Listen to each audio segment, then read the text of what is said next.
Good evening. I'm Sandra Lyon, Superintendent of the Santa Monica Malibu Unified School District, and it's my pleasure to invite you to have the forum tonight in our boardroom.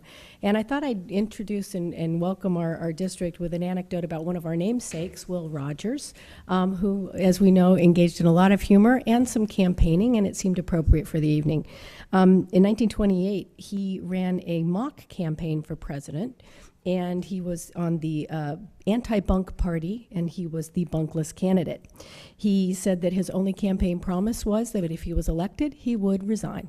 And he did declare victory and did just that. There were two questions that were posed to him, and he answered them with appropriate humor.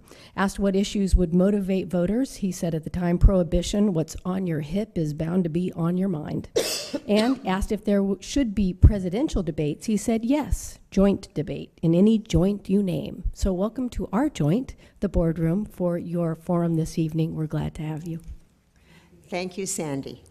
Good evening and welcome. My name is Sandy Jacobson, and it is my pleasure to be your moderator this evening and to welcome you to this Santa Monica Malibu Unified School District Board of Education Candidates Forum, being held in the boardroom of the School District Administrative Offices. This forum is co-sponsored by the League of Women Voters of Santa Monica and the Santa Monica Malibu PTA Council, working with City TV of Santa Monica. The League and PTA are both nonpartisan, nonprofit organizations. We neither support nor oppose candidates for public office. During this forum, you will be hearing from the 7 candidates who are running for 4 open seats on the Santa Monica Malibu Unified School District Board of Education. The individuals you elect will serve 4-year terms of office beginning in December 2014. We will now turn to opening statements. Each candidate will introduce him or herself and will have 1 minute. Lori Lieberman, will you lead us off, please? Sure. My name's Lori Lieberman. As a school board member for the last 4 years, I believe my commitment to inclusive and thoughtful leadership has made a real difference in improving the financial and educational state of our schools. I've strived to be a voice for all students by helping develop policies that move our district toward its goals of excellence and equity. I initiated and co-chaired the successful bond campaign to modernize our schools and make them safer. I've strengthened partnerships with the city, Santa Monica College, and nonprofits that work with the district to provide preschool, after-school, and other important student programs. I'm running for re-election because I really want to see to fruition projects that have begun and help usher in new ones. I'm proud that my re-election is endorsed by many local community leaders and parents, including Congresswoman Julia Brownlee, Assembly Member Richard Bloom, former State Senator Sheila Kuehl, and many others. Sorry. I hope to earn your support, too. Thank you. Dun May, please. Hello, everybody. I'm Dun May. I have about 40 years of teaching experience, and I hold a master's degree in mathematics. I seek to utilize observations from my varied teaching experience to help our progressive district make a conscious push for creating positive influences that will reinforce the goodness, creativity, compassion, and ambition within our children. For example, the district could provide more character-building books in elementary school classrooms and school libraries, including books that portray boys as heroes. Conversely, the district can systematically discourage children's consumption of negative, inappropriate, or violent material from media sources or other sources. Other actions the district could take in this vein are promoting... We'll catch up, we'll hear more about that later. Thank you. Ralph Meacher, please. Good evening. I'm Ralph Metcher, and I am seeking re-election to the Santa Monica Malibu Unified School District Board of Education. I've been a dedicated civic leader for over 30 years involved in important educational initiatives, including managing partial tax and capital bond campaigns to expand programs and improvement projects, co-founding the Community for Excellent Public Schools, leading to an historic agreement with the City of Santa Monica to financially support the district, and creating endowments supporting the arts and literacy with the Education Foundation. As a school board member since 2007, I have worked diligently to make sure our Santa Monica and Malibu students have continued to achieve at high levels through challenging times. Sound financial planning has preserved strong academic and arts programs. With the implementation of the Vision for Student Success program, we are now for the first time providing similar programs and teacher support services in all our schools. We're becoming a true professional learning community focused on student achievement. I'm committed to ensuring that each and every child receives the quality education he or she deserves. Thank you. Oscar De La Torre, please. Good evening. My name is Oscar De La Torre, and I'm running for re-election to the school board. While serving as student body president at Santa Monica High, I decided to commit my life to public service. I completed my master's degree in public administration and returned to Santa Monica High School to counsel students. In 2002, I founded a youth center that has served hundreds of local youth. I have a personal commitment to serving the community, especially the students of our school district. I'm a public school advocate with 12 years of proven leadership on the school board. I served as president of the board in 2008 and will continue to ensure that transparency and accountability are values that guide our decision making. As a father of two wonderful boys, I want to keep the doors of educational opportunity open for future generations. I'm proud of my record on the school board because I have stood strong during challenging times to support student safety, excellent instruction, and parent engagement in our school district. I ask for your vote because our students deserve experienced leadership on the school board. As a former student and employee of our school district and a current executive director of a youth center, I have what it takes to move our school district forward. Thank you, Oscar. Richard Tavildaran Justman, please. Hi, good evening. I want to thank the League of Women Voters. I'm very excited. I'm a parent in the district. I have two children, one who is in middle school and one who is in the high school at Santa Monica, the Santa Monica High School. I'm a professor at Santa Monica College, a full professor where I've taught for 16 years. I have been an advocate for education because education is a path to the middle class. It has been for me. Education is a social justice issue for me. I want to make sure that all of our kids in our community have the opportunity that I have had to make it to the middle class. I love Santa Monica. I have been involved with the Public Policy Institute at Santa Monica College. I'm its associate director. I am on the PTA Council as the Vice President for Education. My name is Richard Tavildaran Justman, and I believe in the joy of education and supporting our kids so that they can find the awe in learning. Thank you. Craig Foster, please. I'm Craig Foster. I'm a parent and I'm a teacher. My journey here started in my daughter's kindergarten class 7 years ago. 2 hours a week turned into 2 days a week, turned into a master's degree, a teaching certificate, a PTA presidency, a job on the Financial Oversight Committee here in Santa Monica Malibu Unified School District, and now here. I believe in child-centered education. I believe in educating our children for the 21st century, and I believe in collaboration, in crowdsourcing, and working together as a community to make our schools the best they can be. Education is my passion. I'm here to help, and I am going to ask you to give me a chance to do that. Thank you. Thank you. Patty Feiner, please. Good evening, and thank you for inviting us all here this evening. My name is Patty Feiner. I am a second-generation American in Angelino. I'm a graduate of USC and UCLA, and I have a single son who is a graduate of the University of California, Santa Cruz.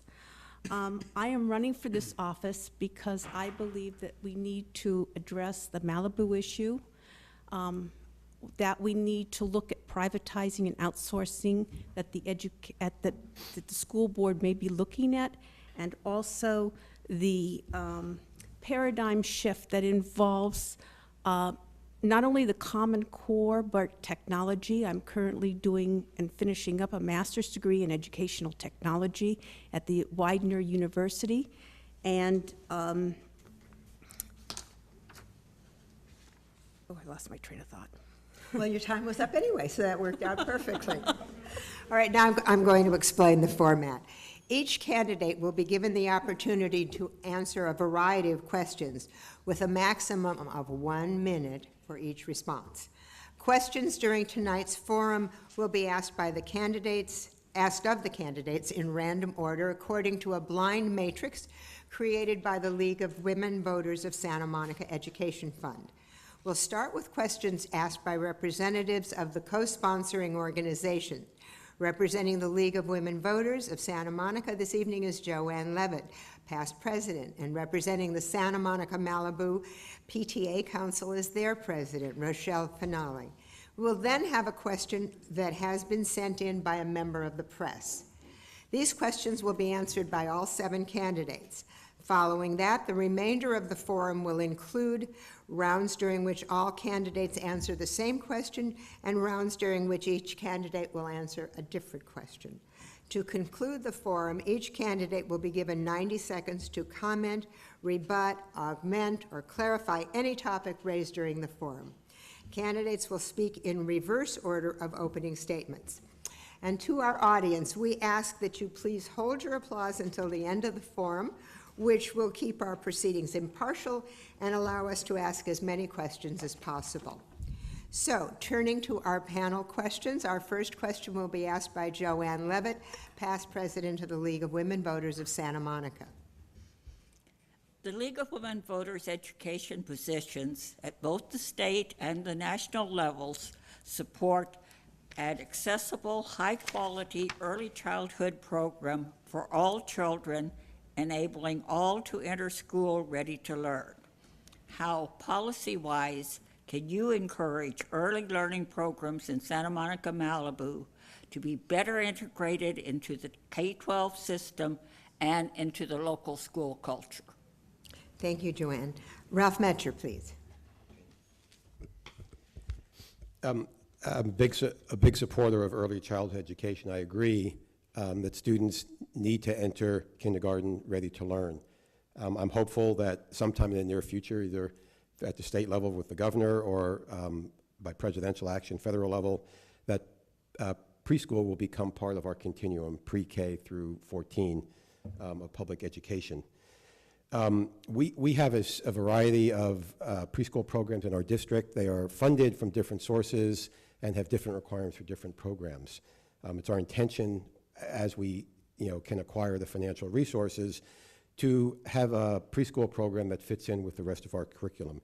We have our RTI, response to intervention programs, where we're working with individual students to help better prepare them with skills, and we have the creative curriculum this year, which is the same curriculum used in all our preschools. Thank you, Ralph. Oscar De La Torre, please.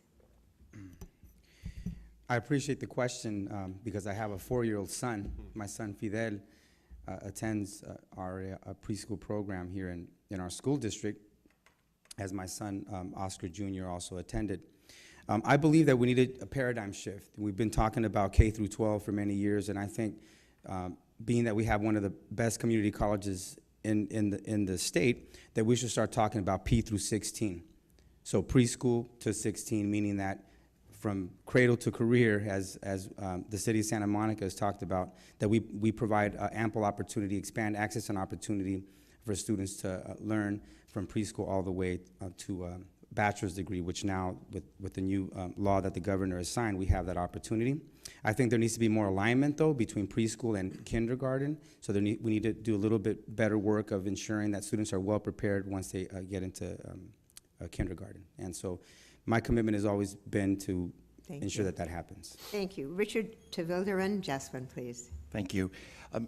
Early childhood education is key. What we learn first, we learn best. And so many of us in our community are concerned with the achievement gap, and we are stretching our minds to find ways in which we can address that. We have to see our kids at the earliest stages and provide them the resources they need and that families need to be able to assist. I'm very proud of the work that we're doing in our community with the Cradle to Career. I serve on that task force, that work group. We have to be collaborative. We have to work with the different agencies in our community, profit and for nonprofit, and also we have to make the connection. It's pre-K to 12, Oscar's right, but we also have to look up the street here to Santa Monica College and look over at the Civic Center and see what we can do to really meet the master plan for education that is pre-K, early childhood education, through higher ed or career technical education. Thank you very much. Lori Lieberman, please. I'll try to pick up on some of the threads I think that everyone up here has outlined, because I can't say that I disagree with anything that's been said so far. I mean, I think we all know that early childhood and education and early preparation is crucial to success, and that kindergarten teachers can see early on the kids that haven't had any preparation and are already behind. And then that cycle, that just begins a cycle that goes on through the later school years. In our district, we have begun to explore the moving toward a neighborhood school model. I'm not, as Ralph alluded to, funds are part of the issue there. We don't have the funds that, and we have a hodgepodge of funding sources now that fund our preschools. And we have part-time and full-time programs, part-time and full-time money from Head Start, LA Up, a couple of other funding sources. And so our programs, even internally, need to be aligned at the preschool level, let alone with the elementary schools that kids are then going to flow into. Thank you, Larry. Don May, please. Hello, thank you for the question. Yes, I think preschool can be very important, but I don't think it should be absolutely required. I do believe that it's very important what happens in the early years. The child's brain is very plastic, and there's research that shows that if the child is exposed to books from the parents or from others, it's going to make a big difference in promoting their success in school. So it is important. And also, this is a time when children are forming habits. I think it's very important that we provide the healthiest kind of food. I think that parental involvement is important. And since language development is also taking place at that time, more so than even later on in life, I think it's very important that correct English be spoken by the teachers, and that just overall it be a really healthy environment in terms of. Thank you. Patty Finer, please. Early education is very important, and it's very important because children learn the most between ages 2 and 5. One thing that I would like to see the district do is add a GIF year. This is a year where children who maybe are not ready for kindergarten have the advantage of having an extra year to develop, whether they're young or whether they're just not prepared, and it would help facilitate them into kindergarten and get them ready. Thank you, Patty. Craig Foster, please. This is a really important question, and it keys up a lot of things we'll be talking about tonight. Equity is such an important part of what our district is committed to, and I'm committed to, closing the achievement gap. And a lot of that is under our control. A lot of it is not. And preschools is a huge factor in giving every child the opportunity to achieve throughout their life to the fullness of their potential. And I'm really glad that we have under the district's control a network of opportunities to impact children during those years. We also have the Cradle to Career Initiative here in Santa Monica, which is hugely important. It is a partnership between the city, Santa Monica College, and the district. And that's a really wonderful collaborative tool for impacting this in ways more broadly than we could impact it alone. And I would also say that this has got to be, we can reach into the community, work with the community in collaboration to address this issue. Thank you, Craig. Our second question will be asked by Rochelle Finale, who's president of the Santa Monica Malibu PTA Council. Thank you. Good evening, everybody.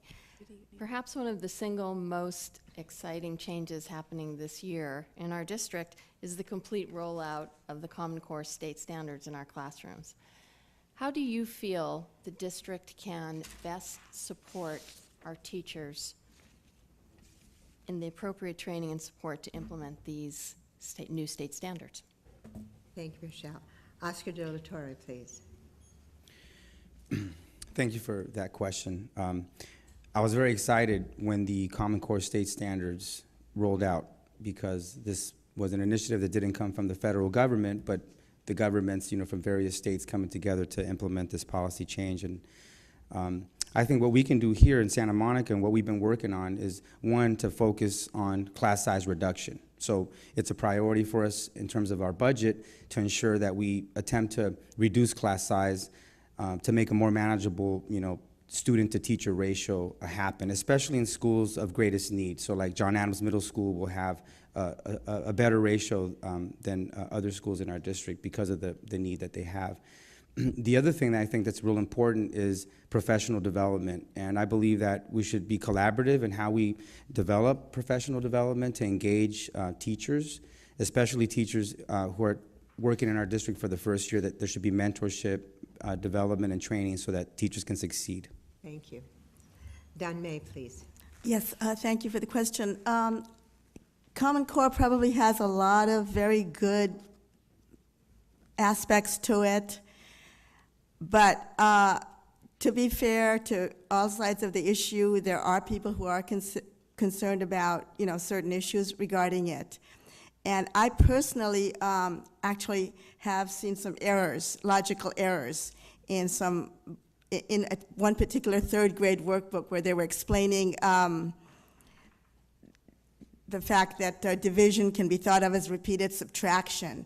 And there were equal signs between expressions like 15 minus 3 and 12 minus 3 and 9 minus 3 and 6 minus 3 and 3 minus 3. They were trying to show that repeated subtraction, is a way of thinking about division, and that you have to subtract 5 times in order to get the answer to 15 divided by 3. But it was incorrect. Thank So, you. well, Sorry. I must tell you this, the only part of my job I don't like is interrupting people. Lori Lieberman, please.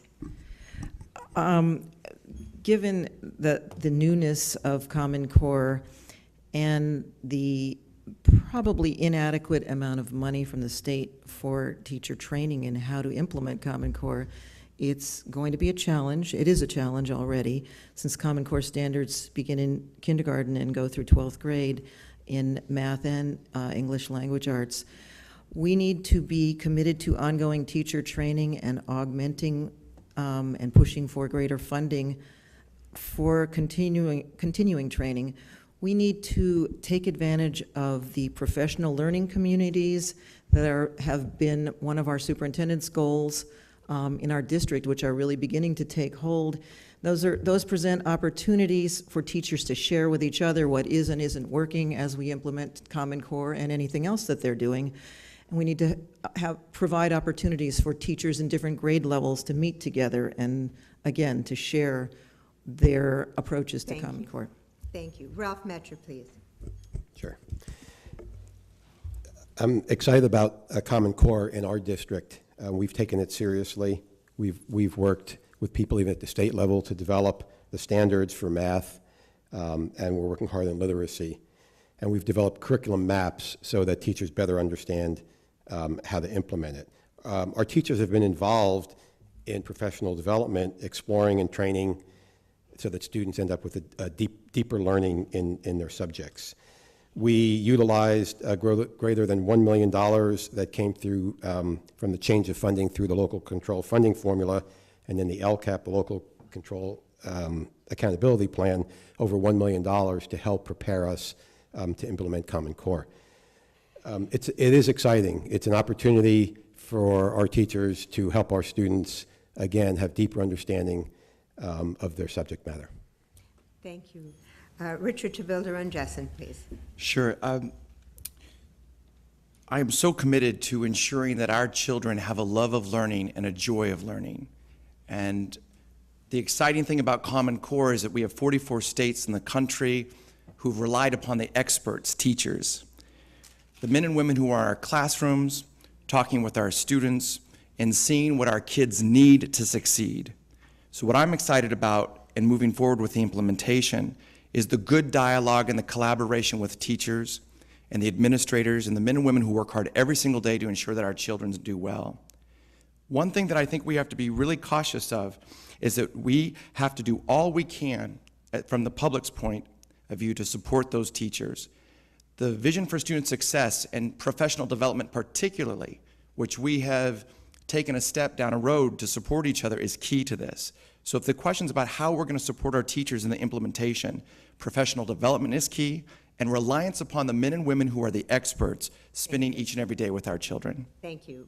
Craig Foster, please. Common Core is fantastic. It's gotten a lot of bad press. I think the implementation is challenging, and it's challenging for us. But as somebody who teaches problem solving to fifth graders in math, I can say that it's absolutely the way we need to go, and that spreads all across the curriculum. It's the way to teach our kids to be effective in the 21st century. Within the district, I think the district has done a fantastic job of doing the best it can under very difficult circumstances. Terry DeLauria is very, very focused on it, and they've spent a ton of time on professional development and a ton of money trying to get ready for this massive change. I think it's working well. I know they're observing it and managing it as it rolls out and making changes as they go along. And we as a community need to work very hard to support the district as it does this with feedback, support, and cooperation. Thank you. And Patty Finer. Thank you. Common Core is very exciting. As I said earlier, I'm finishing up my master's in educational technology, and this is right on point. There's 2 levels to Common Core. There's the Common Core base, and then there's an additional layer, which is the innovation, the creativity, and the engagement that the teachers are going to have with these children that are going to set them forward not only for the jobs of the 21st century, but for life skills. And that's the goal of the Common Core program. Now, that said, we do know that there's going to be a problem between educators and technology. They just don't seem to agree. And so right now we're integrating ideas on how we can blend the two together so that it'll make an easier transition for all.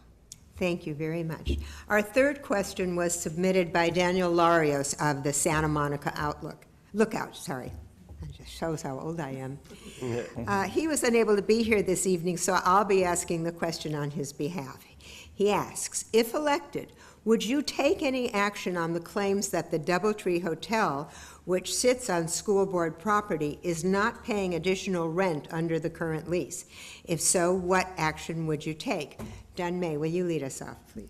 Yeah, I definitely would try to take some action on this matter, and I have been thinking about this, and I have read articles about it. And I think there is an issue here that the board has to deal with.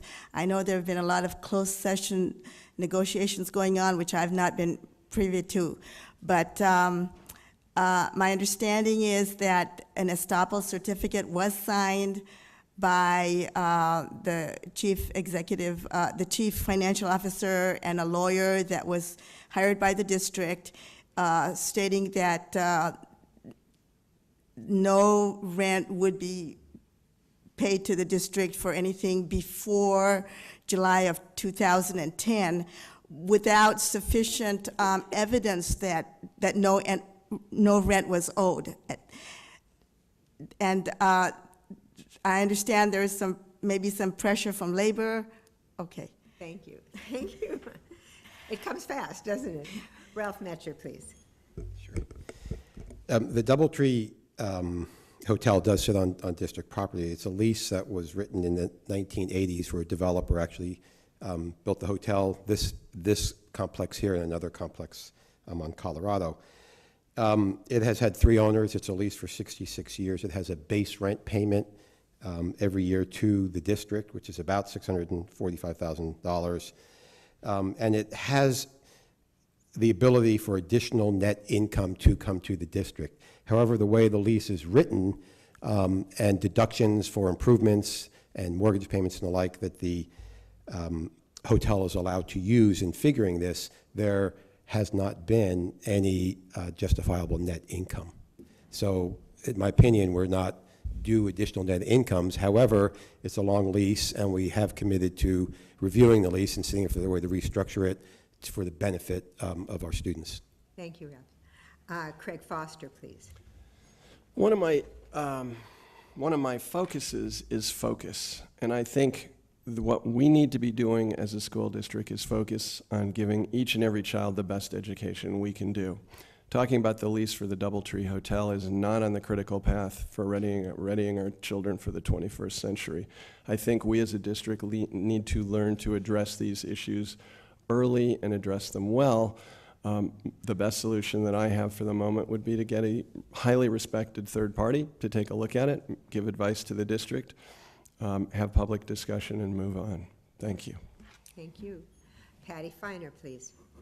I kind of am in agreement with Craig here that we need to focus on the children, the teachers, and the staff that support those children.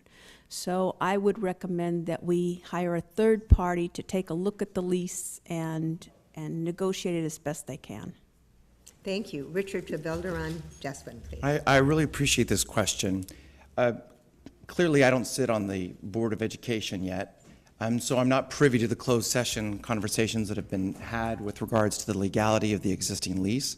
But what from I can gather, the lease needs to be addressed. The lease needs our attention. You know, I said earlier that for me, education is a social justice issue. And for me, education was a ticket to the middle class and allows me to live in Santa Monica and teach at one of the greatest institutions of higher education. Kids see what we do. The men and women on the dais for the Santa Monica Malibu Unified School District are watched by the children. The DoubleTree Hotel has workers there who are unable to live in the community where they work. I have been a long-standing advocate that the men and women who work in this community should be able to live in this community and take full benefit of the excellent public schools that we have here. We need to demonstrate to our kids this social justice. Thank you very much. Lori Lieberman, please. I've had to recuse myself from matters involving the DoubleTree since my husband's law firm worked for the current owner prior to my serving on the school board, but and that's not the owner who originally negotiated this lease. But in order to keep things clean and to avoid any appearance of impropriety and having the school board having to deal with anything from that, I'm really not able to answer this question. Although I will say that I do think this is largely peripheral to what should be the issues that we should really be concerned about as a school board and an educational institution. Thank you. Oscar De La Torre, please. Yes, we have a bad lease. Obviously, the negotiations happened prior to myself or anyone else, here joining the Board of Education. I'm open to renegotiating that lease so that we get a better deal, so that the district is able to leverage, the income-generating properties that we do own to better serve our students, but most importantly, also to alleviate the tax burden on our residents and taxpayers. We could do a better job of managing these properties. The professionals that we hire in our school district, they're professional educators. That's their focus. We need to hire professionals who understand property and property value and know how to provide guidance to our school district so that we can leverage the properties that we do own so that we can alleviate the tax burden on residents and taxpayers in Santa Monica and Malibu. Thank you very much. All right, guys, now we're going to turn to our first round of questions, and I'll be asking a series of questions that will be answered by all 7 candidates. So all have the same question.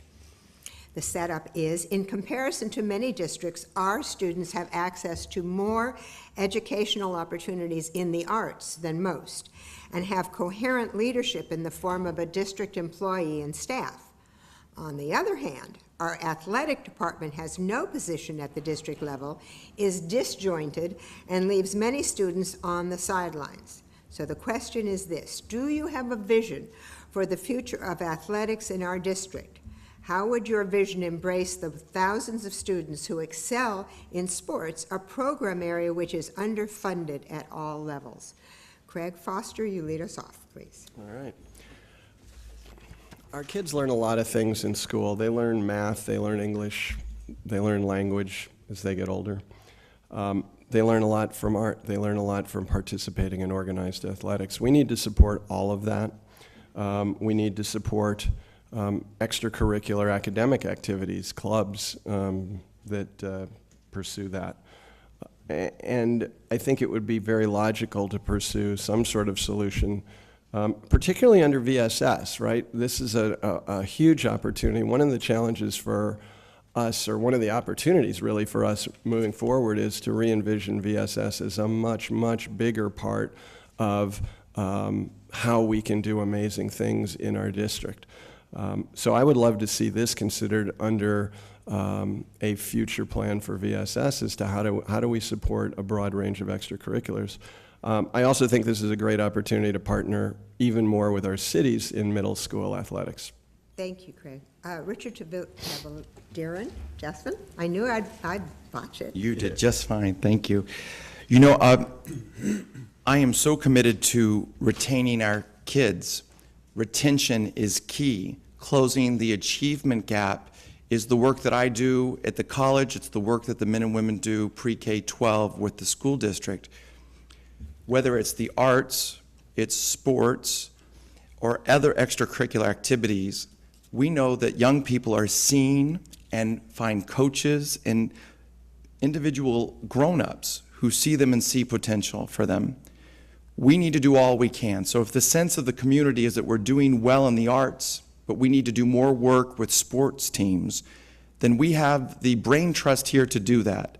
We're committed to finding ways to hold on to our kids and keep them through pre-K-12 and get them onto career technology, career technical, and college programs. These extracurriculars, sports and the arts, allow for this. It allows a child to recognize what he or she loves, and that's what I think we should all be about. Thank you. Lori Lieberman, please. I think there are really a few different angles on this question.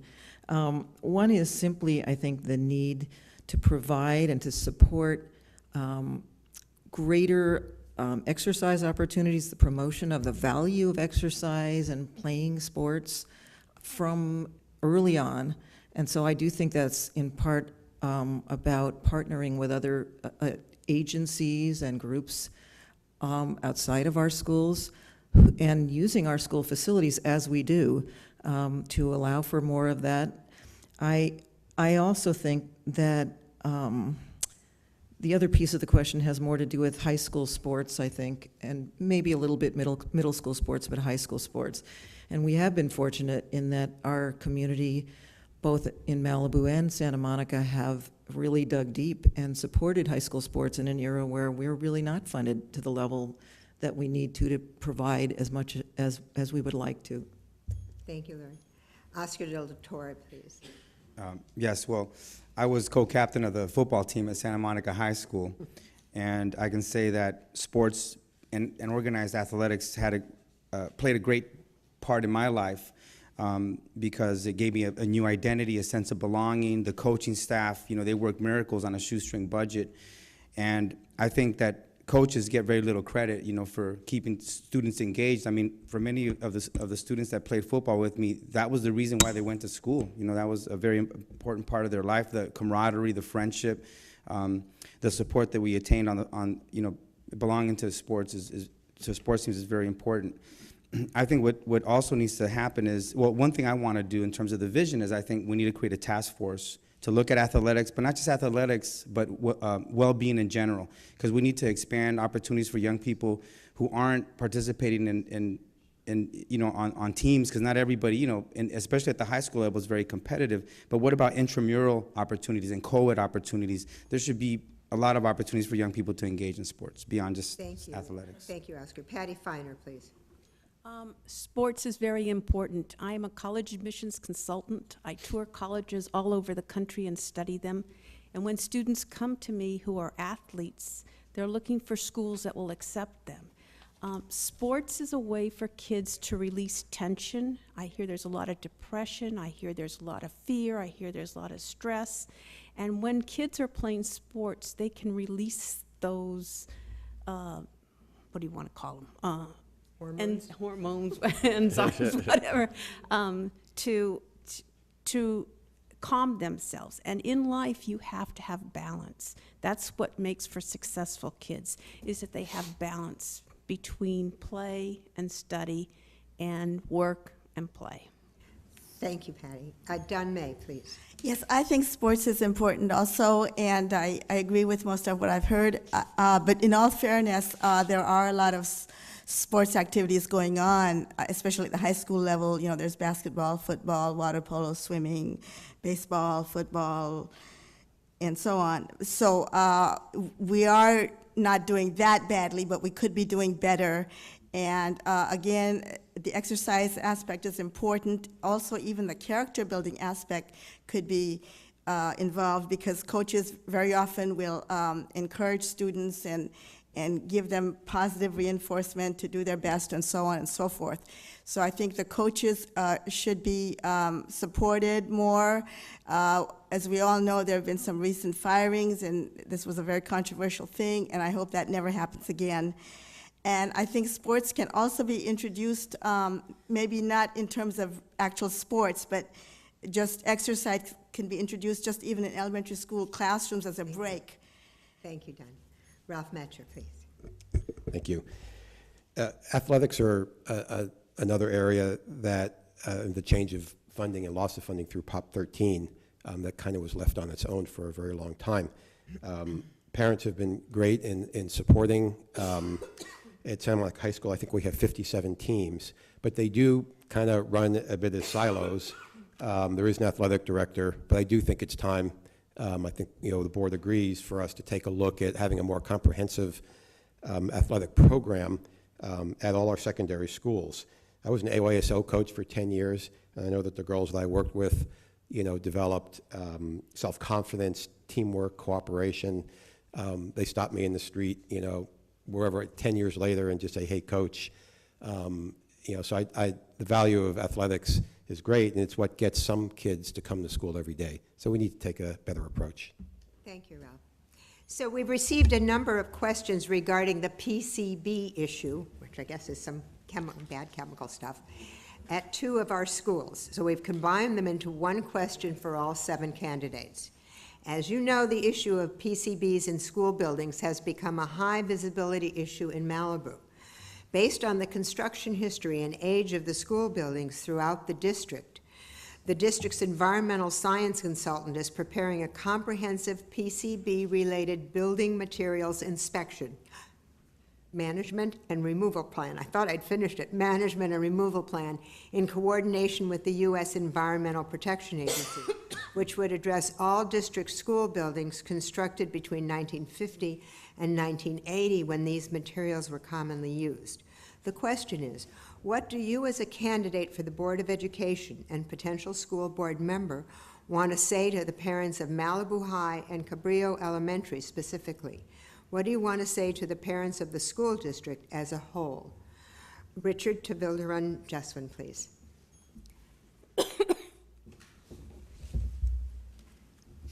What I'd say to the parents is what I've been saying in my meetings as I go to Malibu and I talk with families there, and also parents here in Santa Monica who also share concerns about the safety of their kids. What I'd say is that you would have a man, me, sitting on the dais who understands the fear and the concerns about safety questions for their children. I get it. I'm a cancer survivor in remission. I understand the fear that comes when we think that our children may be put in harm's way. I also believe that the men and women who are serving currently are doing their level best, their absolute best, at working with the Environmental Protection Agency and finding that moment when we hear back from the EPA about a plan. What I'd say is that we're going to move fast as we possibly can, and we're going to look at not just Malibu schools, but the entire district. Thank you. Lori Lieberman, please. I would also say that we do understand the concerns and fears that have been widespread. We recognized early on that we are an educational institution, and as such, we really don't have the scientific expertise to really address these questions without help. For that reason, we hired the environmental engineering firm that we did. We've consulted with the EPA. We've consulted with the Department of Public Health and the Department of Toxic Substance Control from very early on. And we've really taken our lead from them.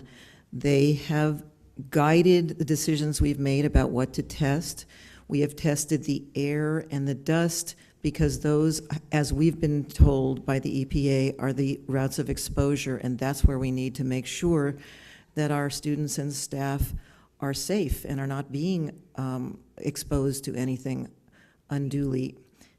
Thank you, Larry. Craig Foster, please. What I would want to say to the parents of Malibu and to the rest of the district is, we've got you. We'll take care of this. And that means testing. It means talking about those results, because there is no one place we can look to get a perfect answer for the question of how much is too much. I think ultimately we all know that any amount is too much. And then the last thing is, based on those conversations and that testing, we have to do however much or however little is required to make our schools safe based on our understanding and based on our tests. Richard said earlier, our kids learn more from what we do than what we say. And this is going to be an issue that's going to plague them over and over again in their lives. The things we've done to the environment, they're going to be cleaning up. And this would be a perfect opportunity to teach them to be good stewards of that environment and good stewards of their children when their children grow up. Thank you, Craig. Dun May, please. Yes, I think this is an important question, and I would definitely want to see the simple requests that have been made by the activist parents in Malibu to be fulfilled. They're asking for testing for the pre-1980 buildings, and they're asking for caulking to be removed if it contains higher levels than are legally allowed of the PCBs. And in the meantime, they're asking for portables to be installed so that there's a place for instruction to take place. And I think this is all perfectly reasonable. Now, it is going to take money, and so we come back to money issues, and that kind of brings us to the question, is the district getting proper value from its assets? For example, the Doubletree Hotel is on district land, and is it getting the proper rent? The percentage rent, which is the third tier. Thank you, Dun. Thank you. Oscar De La Torre, please. Yes, thank you for the question. I think PCBs and all toxins need to be removed from public schools. I think that when we send our children to public schools, it's very important that those environments are safe and that we can guarantee that, that we can look at the teachers and the staff and the parents and the students who are entering our buildings and say that these buildings are safe. And unfortunately, we can't say that with 100% guarantee, and that's something that I'm very proud of my position on this issue, because I've been calling for comprehensive testing, because I believe that transparency and accountability is vital to ensure the trust between the community that supports public education through tax dollars and the governing board. So, we need to prioritize the funding to do the testing. If we need to have portables, if we find that the levels are high, and the government has already said that it's hazardous when the PCBs are found to be 50 parts per million or more. And so I think that there's a big contradiction. Thank you. Oh, I thought it was 15 seconds. Oh, stop. Oh, sorry. Okay. Yeah. Thank you. Ralph Metcher, please. On record as stating that I support removing all PCB-laden building materials in our district. I believe that the appropriate way to do this is through the comprehensive management and removal plan, as you posed in the question, that we have done inspecting, cleaning, and testing to ensure that the rooms are safe for occupancy by students and teachers, and that we'll continue to monitor those rooms as we develop this plan and remove the PCB-laden material. There's no choice. We need to do this. It's for safety, and we need to start right away. And the best way is to have a plan that is put into action. Thank you. Patty Finer, please. Cancer does not discriminate. And to hear that there is 4 teachers who've come down with thyroid cancer, that there's 14 more staff and teachers who've become ill, and to hear that there's 4 students who have thyroid cancer from the class of 2003 when my son graduated high school is horrifying to me. I was up all night after I heard that. And for that reason, that's why I'm running for this seat, is because this issue has to be resolved. No matter how great the VAPADAC programs that I sit on and create with all my friends, no matter how great the athletics is, If your kid is sick or your kid is dying, doesn't matter. So this is an issue that has to be dealt with, and it has to be dealt with now. Now, each one of these tests are $60. 2 schools here in Santa Monica are thought to have the same problem, and I think every school for $60 can be tested to assure parents are okay. Thank you. Our next question, do you believe it's fiscally and educationally viable to separate the Santa Monica Malibu Unified School District into 2 independent K through 12 districts? If yes, are you willing to be an advocate for that separation, and why or why not, and how would you advocate? We're starting with you, Patty. Oh, you are? Okay. I am not for this split. I think it would be catastrophic to both districts down the road. When I came to Santa Monica, I was told school started at 9, it let out at 2:15, there was no before school, there was no after school, there was no art, there was no music. I spent $275,000 sending my son to private school because there was no option for me. So I come back to the district today and I see that things have become much better and that children have all the opportunities there for them. I think it would be a real big mistake to have to go back to what was here 30 years ago. Thank you, Patty. Oscar De La Torre, please. Yes, I strongly believe in local control of public education, and I totally respect the residents of Malibu having that right.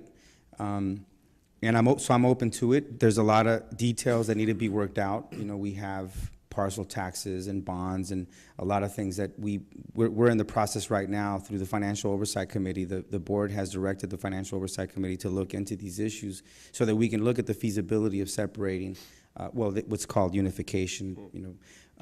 So I'm open to it. I think that if it's beneficial to the students in Malibu, I mean, that's ultimately what I'm interested in is how does it improve the program and the offerings, the course offerings, the quality of instruction in Malibu and in Santa Monica. You know, so if both communities end up with a better education system, then I want to support it. But at this point, there's a lot of details to be worked out, and I'm waiting to see the results of the studies and the analysis that we've called for. Thank you. Richard Tavildaran Jasmine, please. I have a little different perspective, I guess. When I hear members in our community and our district say that they want something and that they feel as if an independent school district separate than that which we currently have is what they desire, then my first default response is, okay, let's talk about this. Let's get to this place and see if it can be done. So I've done a lot of work and researching and talking, and I think it's my position to say I support the concept. Now, I have some serious questions, like I'm sure everyone else does about it, but I'm ready to roll my sleeves up and work together as the 2 communities to find what's best for all the kids. We want all the kids to do well. We want to make sure we protect our teachers and their collective bargaining agreements and our SEIU workers. We can do this, though, because if this is the desire, the great thing about American public schools is that they're neighborhood schools, and we need to respect the neighborhoods and the people who live in them. Thank you. Ralph Meacher, please. Metcher. Yes. I too support the concept of doing the necessary research to determine the impact that it might have. It's interesting to note that we've been one district since 1875. Prior to the city of Santa Monica even becoming a city, the people here asked the government if they could start public schools, and they were told they could do that in 3 ranchos, including Malibu and Topanga and Santa Monica, and the area between that separated us then, and as it still does. Excuse me, there are serious issues to look at. Property dispersal, payment of bond issues, impact on teachers, on janitors, on carpenters, on bus drivers, on special education. And will the breadth of program be able to be continued? We'll be able to still teach Chinese, Japanese, higher levels of math. When you have fewer students, it makes it more difficult to have that diversity of classes. So we want it can only work if it works for the benefit of all students. Thank you. Lori Lieberman, please. A number of, I think, parents and Malibu leaders have really been pushing for exploration of this issue for some time now. And I support the exploration, the honest exploration of that concept. I think there's a growing consensus, actually, throughout the district that we should be exploring this. I will say that I agree with others who have spoken that it's critical that in our exploration, we look at the legal, fiscal, and educational issues and ensure ourselves of the viability of two separate districts, that both districts would be able to provide, as we now do, for all of their students. And I think that's the aspiration we all have, whether we're one district or two districts. And so my additional push, aside from exploring this issue, which I support, is that in the meantime, since it will take years to achieve this if we can, that we really begin to work together and build bridges among the Malibu and Santa Monica portions of our district. Thank you. Craig Foster, please. I support the concept and the reality of two independent school districts. In 1980, the state made it illegal to form districts the way we're formed because it doesn't work very well. We have two different cities that are under one structure. Two different cities have two different needs. I like chocolate, you like peanut butter all the time. Ours is made more complicated because 83% or 84% of the voters live in this town, only 17% live in Malibu. When you look into the math of the operating budget, you discover that separating would give Santa Monica $2 million of its own money back, which is currently spent in Malibu. I'll say that again, $2 million of Santa Monica's money is spent in Malibu that would come back. And Malibu would be fine because it would become a basic aid district and get $2.6 million more of its own. I think a great illustration for possibly why this would be a good idea is we don't actually teach Japanese and Chinese at Malibu High School. Thank you, Craig. Dun May, please. I see that a lot of people are kind of going in the direction of unification, but I kind of still am holding out a little bit of hope that somehow the tensions can be resolved and that the district can stay together. There are, I think, issues that Malibu stakeholders are concerned about that should be addressed more thoroughly, such as the toxins in the Malibu schools and maybe issues regarding centralized funding, the fact that there hasn't been any representation on the board, and perhaps even issues concerning lighting in the football field. So, we can try to resolve some of those issues, hopefully to the satisfaction of the people in Malibu. Now, as far as the fact that these are two very different communities, I agree with Craig. But at the same time, there's something to be gained by having different needs and different viewpoints. Just as in a discussion, it can be enriched by opposing viewpoints. And Thank you. Thank you, Dan. Okay, so the next two rounds, each candidate will answer a different question. I'm going to lead off with Oscar De La Torre. The state of California is committed to producing graduates who are both college and career ready. In these days of local control and focus on academics and college readiness, what will you do as an elected school board member to make sure that the career ready aspect is not forgotten? That's a very important question because we do a great job. The regional occupational program, actually Rebel is back here, they do an excellent job in preparing young people, to work in the banking industry, to be entrepreneurs. I mean, we have an award-winning program here in our school district.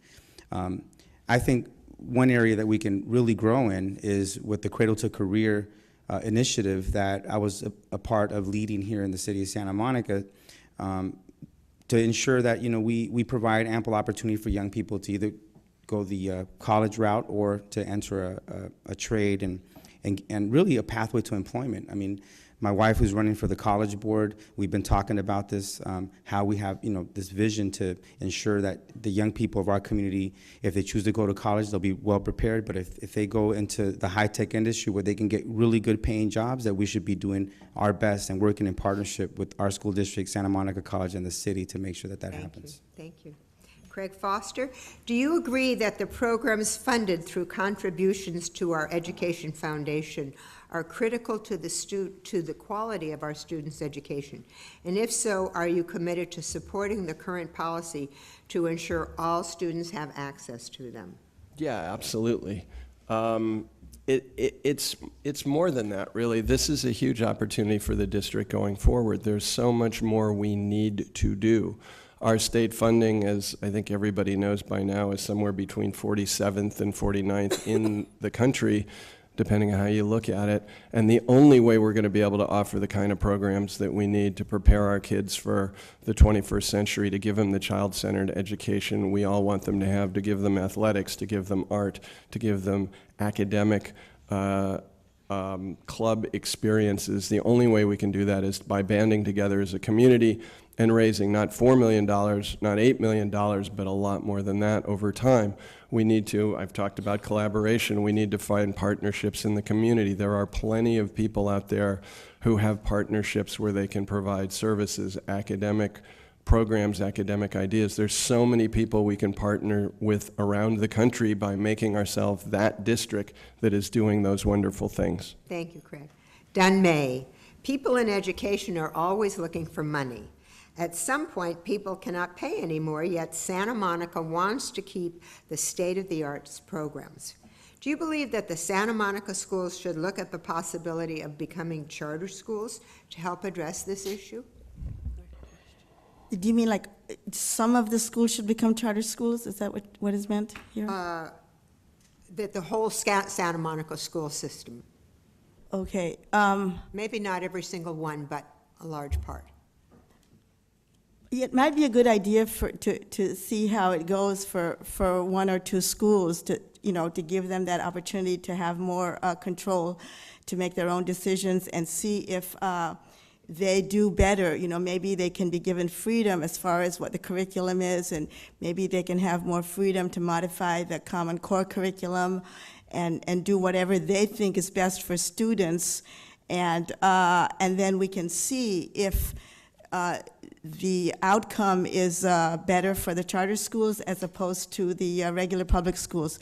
So I think it might be a good idea to just do it on a trial basis, just try out one or two schools that way. Thank you, Dan. Patty Feiner, if elected, what is one innovation you would work to bring to our district quickly? Knowing that you will be one of 7 board members, how would you go about getting your innovation adopted? Oh, that's a great question. I am working on a statewide program right now that has $120 million sitting in it. And I have a couple of glitches, but it could bring to the district not only some money, but it would bring a program that would help those mature students who have not gotten GEDs thus far to be able to qualify and then go back and get new jobs as an older worker, or help those students that have not fit into Santa Monica High School and then possibly or at Olympic High School move to the next step. Thank you. Richard Tavildaran Jeswin, what do you believe is the primary purpose of a teacher evaluation system? Should student achievement be included in teacher evaluation? I'm a teacher. I'm a tenured professor at Santa Monica College, and I am the biggest advocate of peer review and post-tenure review. Teachers evaluating teachers is key to the improvement of our schools, and asking questions as a part of the outcomes that the district desires and that we as a community identify for our kids is absolutely appropriate. At the college, we call these our student learning outcomes, and we faculty members are always looking to see what the outcomes are and whether or not our students are meeting them. One thing I would suggest and have suggested, and I kind of hoped I had gotten Patty's question, is this question about innovation and what we could be doing. We need to ask our kids what their experience is like in our schools. And I think that in any evaluation system, not just peer review, but also having student evaluations is key. Thank you. Lori Lieberman, parent involvement is one of the 8 priority areas that must be included in the Local Control Accountability Plan, or LCAP. How would you as a school board member work to enhance the district's current efforts to engage parents, families, especially those who have not traditionally been involved and were not part of our LCAP process last year?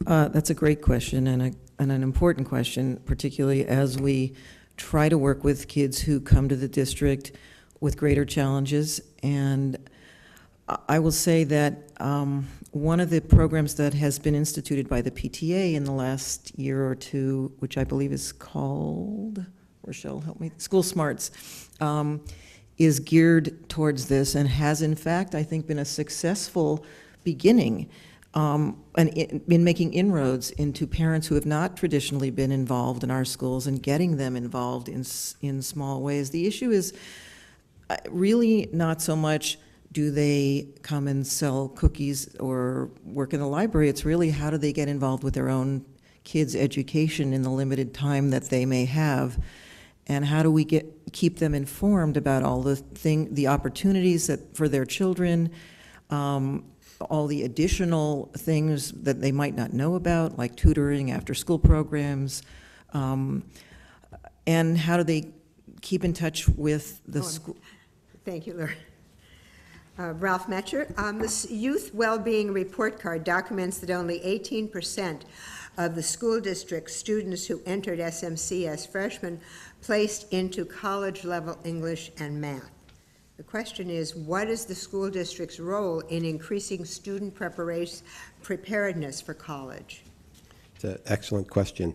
One thing that has been talked about some, which I fully support, is for students who will most likely be going to two-year colleges, hopefully to SMC, is to have them take the assessment exams actually at the end of 11th grade, and so that their math and English classes that they are taking in our district as seniors will be, the curriculum will be focused so that they can gain the skills necessary so that they won't be taking remedial classes when they go to college.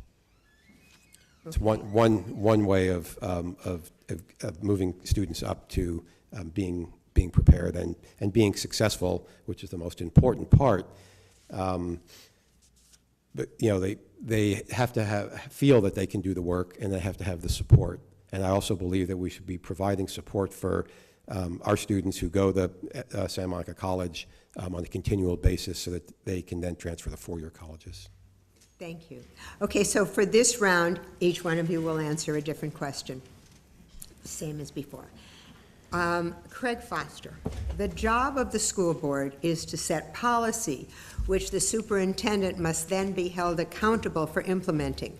What policies do you think are not working, and what new policies do you think we need to add? Oh my gosh.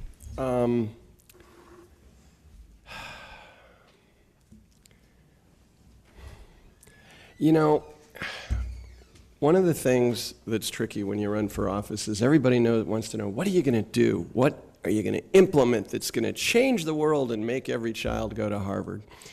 And it doesn't actually work like that. The way it works is that the school board sits up here, the superintendent sits over there, senior staff sits over there, and everybody works like crazy to make the best school district they can. In a perfect world, they're talking to parents, they're talking to teachers, they're talking to the bargaining units, they're talking to the cities, they're talking to the community, they're talking to experts around the country. And in that process, they create a big picture view, which is the policy that's most important. What are we trying to do and how are we trying to do it? And from there, they flesh out what are the 2 or 3 things we need to get right this year and next year and in the next 5 years to get our kids the best chance to succeed. Thank you, Craig. Don May, what are your goals for science, technology, engineering, and mathematics in educating our children and youth? Okay, as far as technology goes, I think technology is very important, and I know the district is considering spending over $30 million for technology upgrades, but I do have some very definite concerns in that area. I think it should be done with a lot of caution, because there are scientists out there who are concerned about the radiation from wireless devices and what effects it can have, especially on young children. So I think we should have some sort of study that is from an independent source, not from an industry source, which gives us assurance that the technology will not harm our children. We certainly don't want any unintended consequences. As far as mathematics goes, I feel that we should just be very careful to really be very logical in our presentations. Thank you. Ralph Metcher, from your perspective, how does class size impact student learning? What's the ideal class size, and how will you use your position on the board to advocate for ideal learning conditions? The ideal, class size, it's difficult to say exactly what it is. What we're interested in is ideal learning environment. We would love to reduce class sizes. Again, it's a financial issue. As we're looking for hopefully more revenues to come from the state, one of the objectives of the board is to reduce class size. Currently we have to, large classes impact the way teachers teach, the lessons they give, the amount of work they bring home, the amount of time they can spend with individual students. So the smaller we can make the classes, the better. The question is, how do we achieve that? And there are, we have some, like you say, we have some funds. There may be, other public funds that will be available, or state funds, to help us achieve the goal. Thank you, Ralph. Oscar De La Torre. All candidates make promises. If reelected, you will be one of 7 school board members. How will you keep your promises? How will we know if you have? Well, I think the important thing to say is that I'm not a rubber stamp politician. I think anyone who knows me in the community, who has followed my track record as a community activist, as a leader in this community, as an elected official, is that I'm going to always stand with parents, stand with students. I'm going to stand on principle for what's right. On the issue of the environmental toxins in Malibu, even though I don't live in Malibu, and I usually have been known to represent a low-income part of the city here in the city of Santa Monica.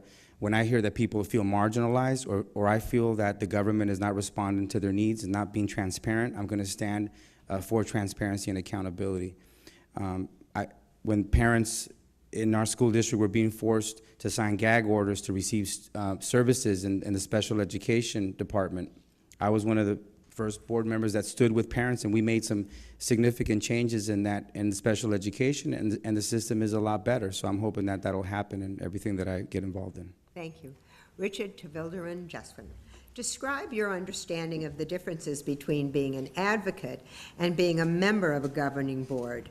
How have you, or how would you make that transition?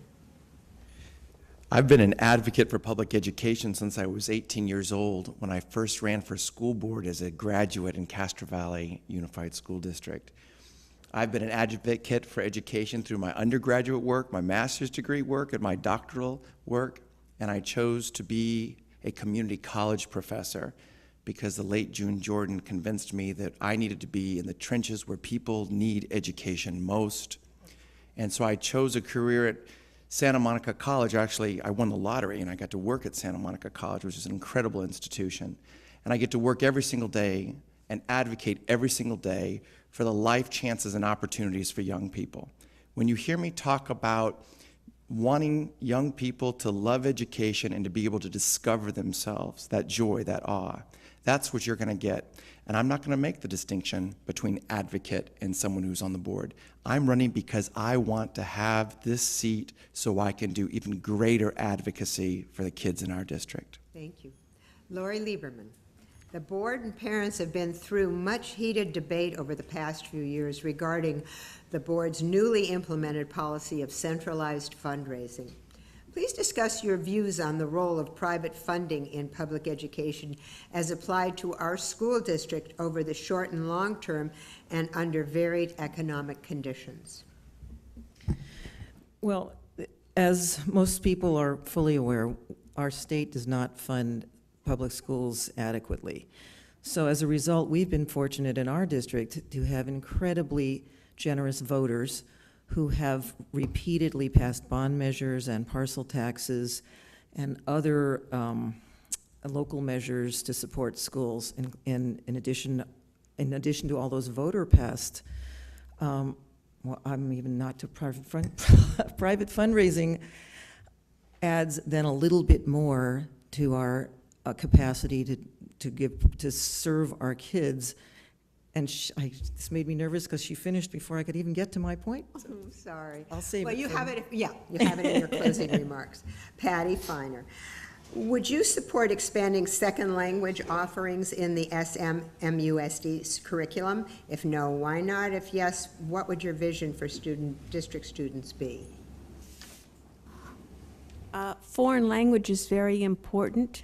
When I'm looking at colleges, one of the things that I look at is their study abroad programs. Usually they have it divided into 3 sections. One is full immersion programs. Sometimes it's partial, and then there's the English language. In Italy, they offer English language, but if you want to go to China, you have to be able to speak some Chinese.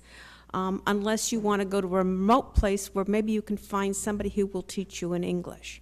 So I would think that it would be a positive thing for the students to have some working knowledge of a language, because when they travel, this will be something that will come up. I know that when I was in France in 1997, Diana had just died. I was told when I got on a plane I couldn't have a paper. Thank you. All right, so the time for questions is over. It's now time for closing statements. Each candidate has 90 seconds. We will go in the opposite order of the opening statements. So that means we start out with you, Patty. Okay. My name is Patty Finer. I am running for this board predominantly because of the Malibu issue, but I'm also running because I want to look at the privatizing and outsourcing of education and also the paradigm effect that's being affected by the Common Core and technology. I'm a member of the Higher Educational Consultants Association, and I'm the area rep for HECA Silicon Beach here in Santa Monica. I have 20 consultants that I oversee over the greater LA area. I am the owner of the College Admissions Consultant, and we work with students who are looking for college-bound opportunities, but I also work with students who are looking to go to trade schools or to 2-year schools, and this is very important because only 18% of the population has a bachelor's degree across the United States, and by 2025, it's expected that 41% of all the jobs will require bachelor's degrees. Getting a student through to a 2-year school at this point will often lead them to that bachelor's degree that they may have to do at a later time. Thank you, Patty. Craig Foster, please. Well, an hour and a half later, I hope that you know that what you see with me is what you get. Education is my passion. Excellence for the education of each and every child in our district is my passion. I believe completely in educating the whole child, in child-centered education, in the fact that we've got to teach our kids for a world that doesn't exist yet. In 1999, Google isn't what it is today, and 14 years from now, who can even begin to imagine what they're going to be using as tools in their life? And we need to somehow prepare them for that unknown. I believe in equity. I believe in making sure every child has that opportunity, not just the lucky ones. It's deep with me. It's something that's possessed my life these last 7 years. It's something that I really would deeply appreciate the opportunity to be able to contribute. And it's something that I think I could greatly benefit the district by participating in. I've been endorsed by the Community for Excellent Public Schools. I've been endorsed by Santa Monica City Council person Gleam Davis. I've been endorsed by School Board member Nimish Patel. I've been endorsed by every Malibu City Council member. And I would love to be your voice on this school board. My name's Craig Foster. Thank you. Thank you. Richard Tavildaren, Jeswin. I really appreciate the opportunity to speak about the joy of education. My name is Richard Tavildaren Jeswin. I'm a father of 2 kids in our public schools. I'm a community college professor teaching at Santa Monica College, teaching political science, where I serve as the Associate Director of the Public Policy Institute. I'm a steering committee member on the CEPS committee, which is the Community for Excellent Public Schools. I've worked so hard for equity and for achievement, closing the achievement gap, and I would love to have your vote. I humbly ask for your vote on November 4th.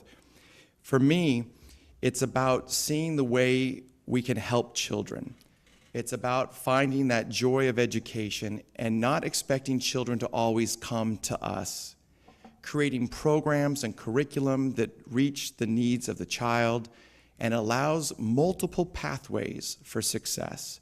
So some kids are going to go off and they're going to play sports, they're going to go in the arts, some are going to love science and math, some are going to go off to career technical education in schools, some are going to be artists and not go to school at all, some are going to go to Harvard. I hope a lot will go up to Santa Monica College. What we want to do is give greater opportunities for the kids in our district.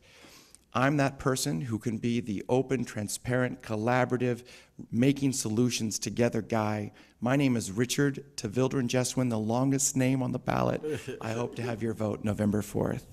Thank you, Richard. Oscar De La Torre, please. Thank you. I want to thank the League of Women Voters, PTA, all the parents who are here today in the audience listening, all the community members. I'm a product of the school district. I attended all the Southside schools, Will Rogers, John Adams, Santa Monica High School. When I was elected student body president at Santa Monica High School in 1990, I committed my life to public service and to this community. I came back in 1998 with a master's degree to work at Santa Monica High School. I worked for 2 years working with what I call at-promise youth, not at-risk youth, but at-promise youth. We have a problem of poverty in our community. That problem led to a gang problem that led to death. 62 homicides since the early 80s in our community. I understand that when we fail to educate children, we fail to provide opportunities for young people, it leads to death and destruction, really self-destruction, prison, incarceration rates. And I've committed my life to solving that problem. And in the city of Santa Monica, we have made great strides. We have a safer community for all children. I ask for your vote because our students deserve experienced and principled leadership on our school board. As a former student and employee of our school district, and also the current executive director of the Pico Youth and Family Center, I have what it takes to move our school district forward. I have 2 children that are students in our school district, and I plan to give my children and all the children in this school district the same opportunities I had while I was a student here. Thank you. Thank you. Ralph Metcher, please. Yes, also thank everybody for having this event and being here and allowing us the opportunity to speak to the public. You know, my dream for our communities has always included providing all of our children with the opportunity to acquire the skills necessary to be successful as adults. And we've made significant progress. We are financially stable, we have world-renowned music program, and many of our graduates do attend the best colleges. And I'm particularly excited about the implementation of the Vision for Student Success program, providing arts in all TK through 5 classrooms, professional development at all schools, literacy coaches and trained instructional assistants in our primary schools, and funds for unique programs at every school. We are truly at the edge of breaking significant barriers that have prevented us from fulfilling the district's mission of closing the achievement gap. With parity of program, we should begin to see significant gains from what have been our most underperforming groups, as well as higher levels of achievement from all of our students. If reelected, my focus will be to ensure that providing equity and access for all of our students remains a key district priority. We are finalizing a plan for the integration of technology in all classrooms that includes teacher training and providing students with handheld devices.